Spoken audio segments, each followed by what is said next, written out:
За, ерөнхийдөө анхны мэтгэлцээнд та оролцож байна. Сая цогтгорол дараах хэллээ. Та бол дөрвөн талаар чөлөөлөе гэдэг байгаа шүү дээ. Гэхдээ энэ чөлөөлөе гэдгийг чинь нийт одоо цохилтын тончны сүүлийн 10 жилийн авилгацсан тогтолцоорол явж байгаа. Та сая 3 сарын 1-ний өдөр буюу өнөөдөр чинь намрын ядаг сарын шинийн 8 гэхээр сар гарахны өмнө намынхаа их одоо хурал дээр та чөлөөлөе гэж байгаа 4 хүний асуудалт нарыг оруулж ирсэн шүү дээ бас нам дотроос. Тэгээд таны шудраг өсны илт чинь хэвээрээ байна уу? Эсвэл бол энэ засгийн газар бүрдээд уусаад алга болцсон уу? Одоо танай засгийн газар чинь талцаад байсан хоёр талаас айл айл нь ингээд суудсан засгийн хурал дээр хүртэл одоо үзэлцээд байгаа сурагтай байна лээ. Тэгэхээр танд яг одоо улс төрийн нөхцөл байдлын хувьд авилгатай тэмцэхэд ямар бэрхшээл байна? Одоо ерөнхийлөгч талаас танд ямар нэгэн дарамт шахалт байд юм уу? Бусад улс төрчдөөс танд ямар нэгэн дарамт шахалт байд юм уу? Таны ярьж байгаа зүйл бол яг онлайн дагуу залуу хүний хувьд итгэл үнэмшлийн юм чинь би ойлгоод байна л да. Гэтэ улс төр гэдэг чинь бас хөлөөчөнд өсчаад жүдрчээд байгаа юм байна уугүй юу? Яг одоо тодорхой юм та хариулмаар байна. Яг одоо авилгатай тэмцэхэд танд яг ямар саад бэрхшээл байгаа юм бэ? Мэдээж түрүүний ярьдаг AI, хууль эрх зүйн орчин, улс төрийн зориг гэдэг олон юм хамаарна л да. Гэтэ яг өнөөдөр та Монгол улсын ерөнхий сайд. Энэ бол түүхэн момент шүү дээ. Танд яг одоо авилгатай тэмцэхэд ямар саад бэрхшээл байгаад байгаа юм бэ? Ялангуяа та энэ сүүлийн 10 жил гэдэг чинь өөрийнхөө намын маш олон чинээндээ тултал хөлжсөн хуулзнуудтай үзэлцэх боломжтой түүхэн цаг үе яваад байна шүү дээ. Та энэ дээр тань зориг байна уу? Зүрх байна уу? Шийдэмгий чанар байна уу? Түүх танаас асууна. Одоо бид нар танаас асууж байна шүү дээ. За, Монгол Ардын намын дүрм заасны дагуу шүүхэр гин буруутан тогтоогдсон бол намын гишүүнээс нь одоо төтгөлзүүлдэг ийм дүрмтэй.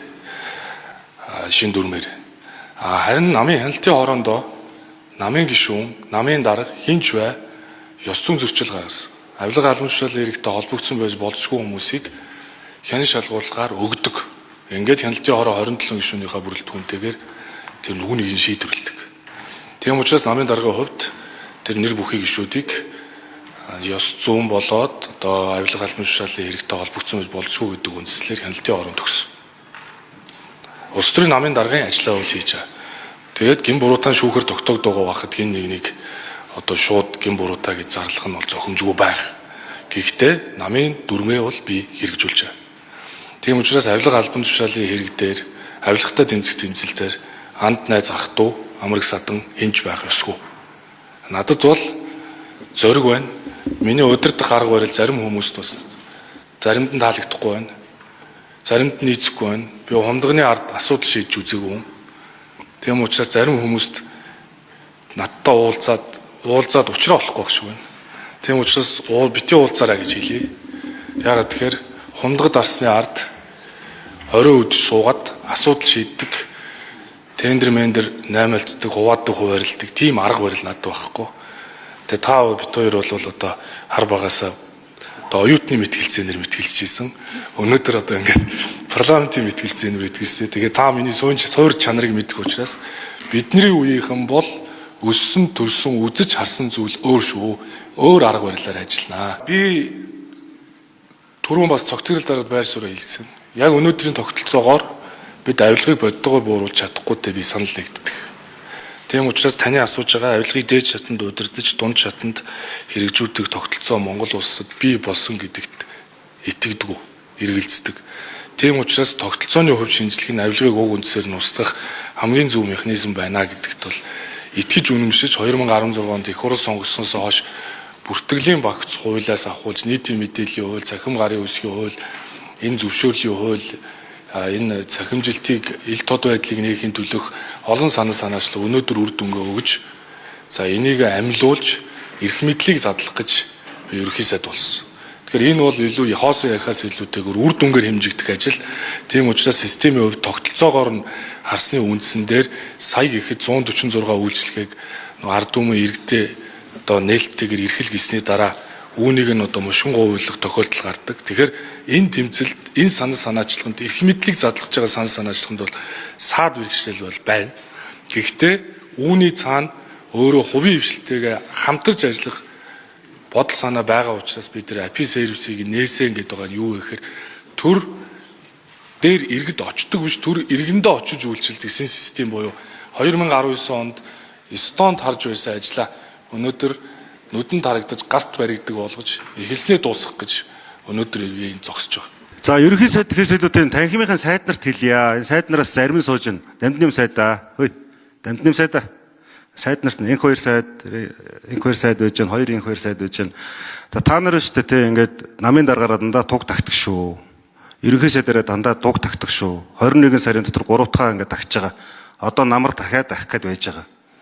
Тэгэхээр нэгэнт одоо энэ бол ардын намын засаг биш, Монгол улсын засаг шүү. Ерөнхий сайд чи ингээд нэг зориг гаргана гэдэргээд байж хахтан та нар жоохон ойлгохтойгоо шиг дэмжиж нэг жоохон шудраг ажиллачаарэ. Та нарыг харахад бол тийм ихтгэл байхгүй шүү. Та нар бол шуудаад хийсэн ивэр шиг байна шүү. Хутгаа нуусан ардаа барьсан хүмүүс шиг л харагдаж шүү.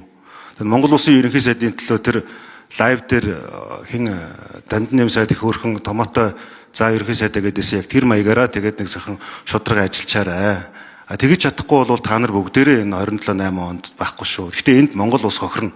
Монгол улс хохирно. Ерөнхий сайд хохирохгүй шүү дээ. Монгол улс хохирно. За Эрдэнэ бол гүшүүн хатуу бөгөө зөв үгийг хэллээ. Тэгээд танаад ч асуудал байна. Манаад ч асуудал байна. Тийм учраас хүүхэд багтаа ярьдаг байсан ажлаа одоо дуусгая л гэж хэлье да. Авилгатаа тэмцэе. Гого нэр энэ авилгатаа тэмцэх энэ санал санаачлагын дор улс төрийн нам хамаагүй шүү. Тийм учраас авилгатаа тэмцэх тэмцэл манай парламент байгаа 5 улс төрийн нам хамтдаа оролцох ёстой. Хин нэгийг өөгшүүлж болохгүй. Бүгдээрээ арга барилаа өөрчлөе. Орчин цагийн засгийн газар шиг ажиллая. Заавал ийм байх ёстой гэсэн юм байхгүй. Одоо өөр бай. Тийм учраас хууль шүүхийн өмнө хүн бүр тэгш хэрэгтэй. Тийм учраас авилгатаа холбогдсон бол хариуцлагатаагаар явж чаддаг байгаасаа гэж үгсэж байна. За Монгол Улсын ерөнхий сайдын онцгой бүр эрхийнхаа дагуу танхимаа бүрдүүлсэн. Нэгт бол засгийн газрын тогтвортой байдал улс төрийн капиталд үндэслэсэн. Засгийн газар бол өөрөө улс төрийн капиталын нэгдэл.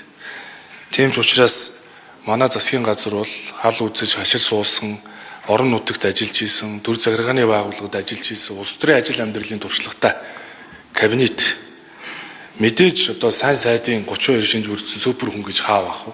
Улс төрд олон жил явж байгаа хүмүүс ард түмнэрээ шүүлэгдэг, ил тод нээлттэй ард түмэн шүүмжилдэг. Тийм ч учраас улс төрд олон жил явж байгаа хүмүүс нэр бүтэн байна гэдэг бол ардсан нийгэмд тийм их амар зүйл бол биш ээ. Энэ бол ардсан нийгмийн гол онцлог. Нээлттэй шүүх ёстой, шүүмжлэх ёстой. Тийм ч учраас бол би манай засгийн газар бол авилга албан тушаалын та бол тэмцэн